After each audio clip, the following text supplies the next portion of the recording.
அனைத்து தமிழ் மக்களுக்கும் கணேஷின் பணிவான வணக்கம். இது பேங்க் நிஃப்டிக்கான சேனல். ஸோ சப்ஸ்கிரைப் பண்ணாதவங்க சப்ஸ்கிரைப் பண்ணிக்கோங்க. என்னோட ஒரிஜினல் டெலிகிராம் சேனல் லிங்க், அப்புறம் உங்களுக்கு ஏதாவது ஃப்ரீயாக டிமேட் அக்கௌண்ட் வேணும் அப்படின்னா அதோட லிங்க்கும் பார்த்தீங்கன்னா வீடியோ டிஸ்கிரிப்ஷனில் கொடுத்துருக்கேன். ஸோ ஜாயின் பண்ணாதவங்க ஜாயின் பண்ணிக்கோங்க. ஸோ வாங்க ஃப்ரெண்ட்ஸ், மார்க்கெட் பற்றி டிஸ்கஸ் பண்ணலாம். ஸோ மார்க்கெட் பற்றி டிஸ்கஸ் பண்ணுறதுக்கு முன்னாடி ஜூன் 3 ஜூன் 7 வரைக்கும் பார்த்தீங்கன்னா 5 days option trading online class வந்து கண்டக்ட் பண்ண போகிறேன். ஸோ அதில் நீங்கள் ஜாயின் பண்ணுறதுக்கு இன்ட்ரெஸ்ட்டாக இருந்தீங்க அப்படின்னா ஸோ டெலிகிராம் லிங்க்ல வந்து எனக்கு மெசேஜ் பண்ணுங்க. அதில் டெலிகிராம் லிங்க்ல வந்து டீட்டெயில்ஸ் கொடுத்துருக்கேன், எனக்கு மெசேஜ் பண்ணுங்க. ஃபீஸ் டீட்டெயில்ஸ் வந்து நான் உங்களுக்கு சொல்கிறேன். ஸோ பார்த்தீங்கன்னா ஒரு 5 days வந்து ஆன்லைன் கிளாஸ் வந்து எப்படி இருக்கும் அப்படின்னு பார்த்தீங்கன்னா ஸோ எல்லாமே பார்த்தீங்கன்னா பிராக்கெட் ஆர்டரில் வந்து ட்ரேட் பண்ணுறதுக்கான ஒரு ட்ரைனிங் தான் அது. ஸோ நம்ம வந்து மார்க்கெட் ஓப்பன் பண்ண உடனே அவசரமாக போயிட்டு ட்ரேட் பண்ணுற மாதிரி இருக்காது. ஸோ நம்ம வந்து ஒரு ஸ்ட்ரைக் ப்ரைஸ் எப்படி சூஸ் பண்ணோம், எந்த ஸ்ட்ரைக் ப்ரைஸை சூஸ் பண்ணால் நல்ல மூவ்மெண்ட் இருக்கும். ஸோ அது மட்டும் இல்லாமல் ஒரு ஸ்ட்ரைக் ப்ரைஸ் ஓப்பனிங் ப்ரைஸ் வந்து ஃபார் எக்ஸாம்பிள் இப்போ 300 ரன் ஆகிட்டு இருக்கு அப்படின்னா ஸோ நம்ம வந்து ஒரு 225 210 அந்த மாதிரி போட்டு அந்த இடம் வந்ததுக்கு அப்புறம் ஒரு எக்ஸிக்யூட் பண்ணி ஒரு ஸ்டாப் லாஸோ டார்கெட்டோ அடிக்கிற மாதிரி தான் இருக்கும். ஸோ அந்த மாதிரி தான் பார்த்தீங்கன்னா ஒரு இன்ட்ராடே வந்து பண்ணணும். ஸோ அதுக்கப்புறம் money management, risk management, so இதெல்லாம் சொல்லித்தரேன். அது மட்டும் இல்லாமல் எக்ஸ்பைரி டே வந்து எப்படி ஹேண்டில் பண்ணுறது அப்படிங்கிறத லேர்ன் பண்ணுறேன். ஸோ உங்களுக்கு வந்து கண்டிப்பாக யூஸ்ஃபுல்லாக இருக்கும்.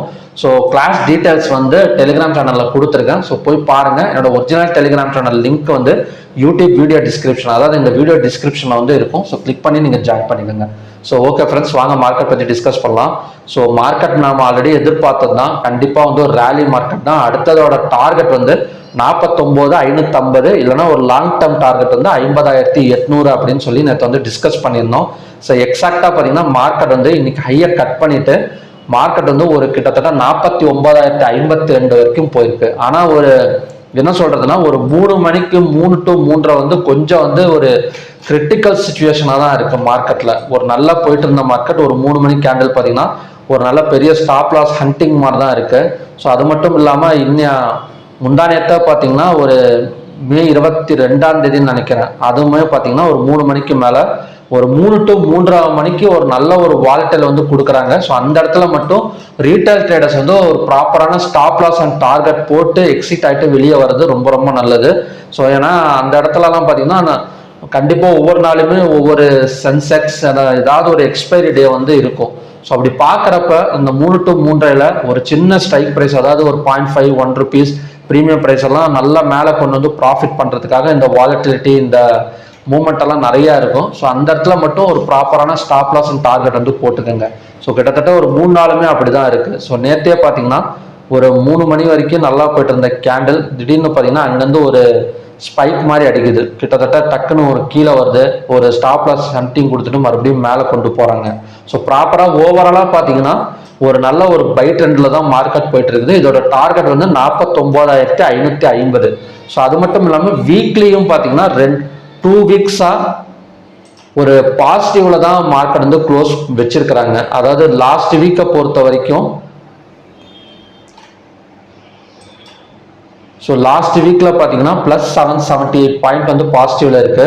ஸோ இந்த வீக் பார்த்தீங்கன்னா +772 பாயிண்ட்ஸ் வந்து பேங்க் நிஃப்டி வந்து கிட்டத்தட்ட பார்த்தீங்கன்னா ஒரு 700 பாயிண்ட் ஓப்பன் ஆன இடத்துல இருந்து ஒரு 700 பாயிண்ட் பாசிட்டிவ் வச்சுக்கிட்டே தான் போகுது.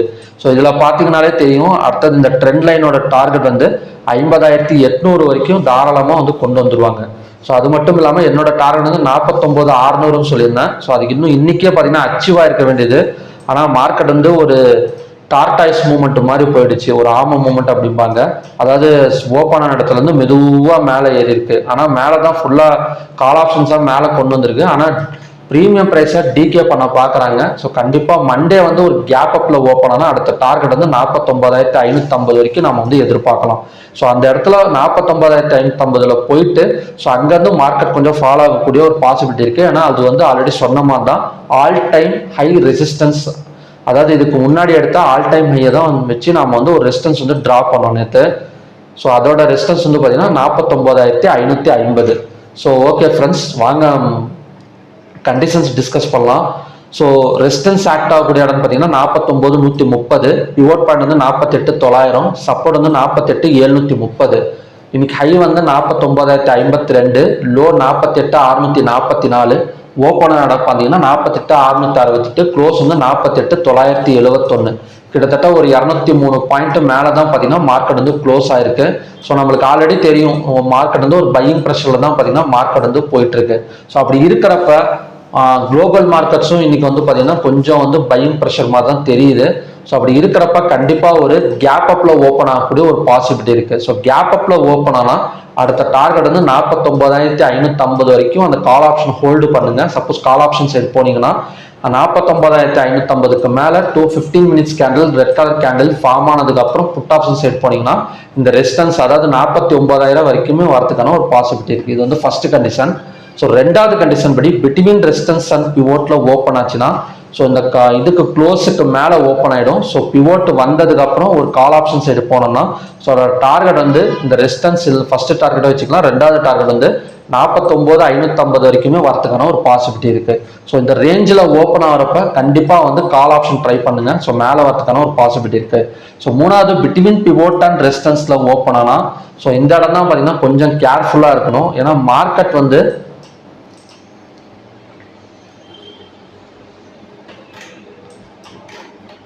அதோட அடுத்த ரெசிஸ்டன்ஸ் வந்து பார்க்கலாம். அதாவது இன்னைக்கோட சப்போர்ட் வந்து பார்க்கலாம்.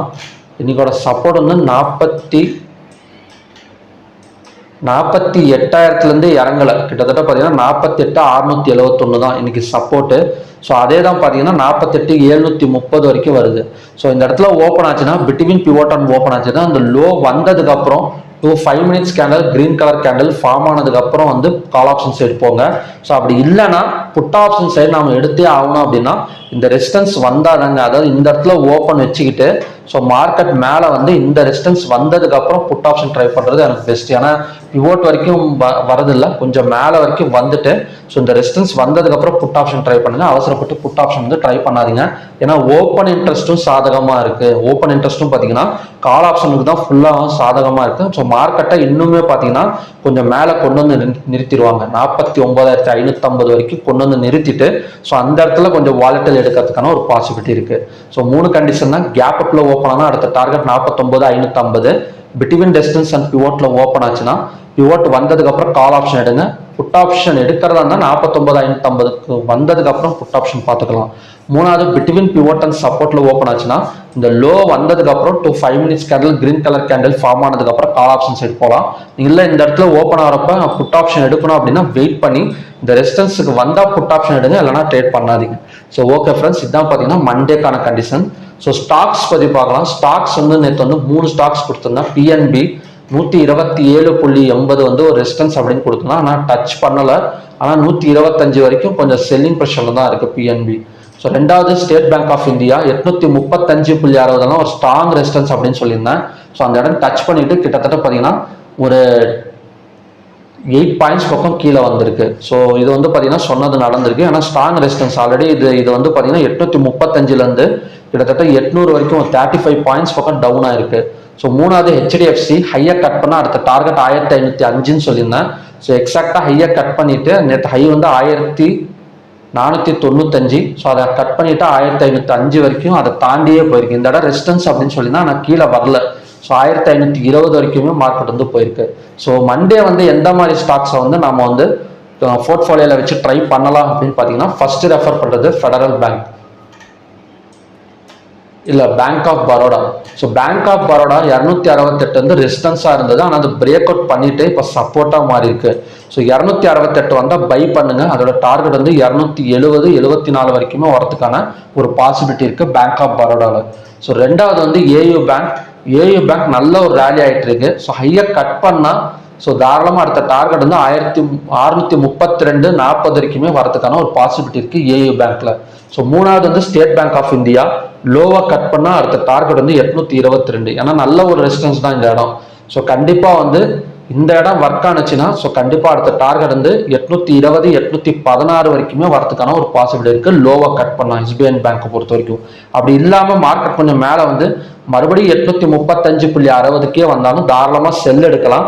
ஸோ அதோட டார்கெட் வந்து கண்டிப்பா ஒரு 6 to 7 பாயிண்ட்ஸ் வந்து டார்கெட் வச்சு கட் பண்ணிக்கலாம்.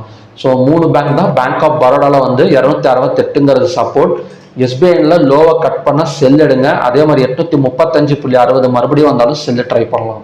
ஸோ மூணாவது ஏயு பேங்க் ஹையை கட் பண்ணால் தாராளமாக பை போனோம்னா 630-40 வரைக்குமே வரதுக்கான ஒரு பாசிபிலிட்டி இருக்குது. ஏன்னா அது இதோட அடுத்த டார்கெட் வந்து 647 ஏயு பேங்கை பொறுத்த வரைக்கும். ஸோ ஓகே ஃப்ரெண்ட்ஸ், ஸோ என்னோட கணிப்புப்படி மண்டே வந்து எந்த இடத்துல ஓப்பன் ஆனாலுமே ஸோ கண்டிப்பாக கொஞ்சம் மேலே வந்து 49,550 வரைக்கும் வந்துட்டு ஸோ அங்கேருந்து தான் கீழே தான் இறக்குவாங்க அப்படிதான். ஸோ அந்த மாதிரி தான் நடக்கும். 49,550 தான் ஒரு ஸ்ட்ராங் ரெசிஸ்டன்ஸ் வந்து இருக்குது. ஸோ ஓகே ஃப்ரெண்ட்ஸ், மறுபடியும் பார்த்தீங்கன்னா ஒரு நல்ல ப்ரிடிக்ஷனோட நான் வந்து உங்களை மீட் பண்ணுறேன். நன்றி, வணக்கம்.